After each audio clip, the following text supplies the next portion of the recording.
Surat crime બ્રાન્ચના police inspector Jayant Goswami અને PSI ભાટીને એક માહિતી મળી હતી કે વાહન ચોરીમાં ગુનાઓમાં સંડોવાયેલા અમુક લોકો નવસારી રૂરલના એક ગેરેજ ઉપર ચોરીના વાહનો સાથે મળી આવવાની શક્યતા છે। આ આધારે સુરત ક્રાઇમ બ્રાન્ચની ટીમ નવસારી ગયેલી અને નવસારીથી એક ગેરેજ ઉપર તપાસ કરતા એક સંજય મોવલિયા નામનો ઈસમ જે કાપોદ્રામાં રહે છે અને ત્યાં એ પોતાનું સર્વિસ સ્ટેશન ચલાવે છે ગાડીનું ગેરેજ તે મળી આવેલો હતો। એની પાસેથી 2 ફોર્ચ્યુનર કાર મળી હતી।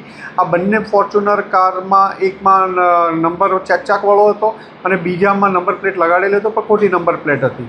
આ બંને ગાડી વેરીફાઈ કરાવતા એક અંકલેશ્વરથી ચોરીની છે અને બીજી પણ ચોરીની ક્યાં છે જે number engine number chassis number check emboss કરેલા છે એટલે રીડ થતા નથી સરખા, એટલે એ પણ ક્યાંયથી ચોરીને 2 ચોરીની ગાડી એમની પાસેથી મળી આવેલી છે।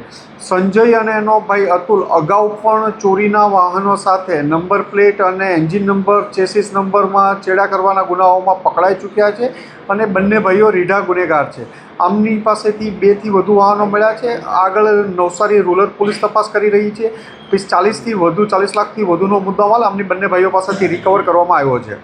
આ લોકો જે સ્ક્રેપમાં ગાડી ચોરી કરે, ગાડી ચોરી કરીને સ્ક્રેપમાં જે ગાડી ગયેલી હોય, આમનો જે હિસ્ટ્રી છે જૂનો સ્ક્રેપમાં ગાડી ગઈ હોય એના એન્જિન નંબર ચેસિસ નંબર ચોરીની ગાડી ઉપર એમ્બોસ કરી દે અને એ નંબર ઉપર જે સ્ક્રેપવાળી ગાડીનો નંબર લગાડી અને ચોરીની ગાડી ફેરવે, વેચી આપે લોકોને।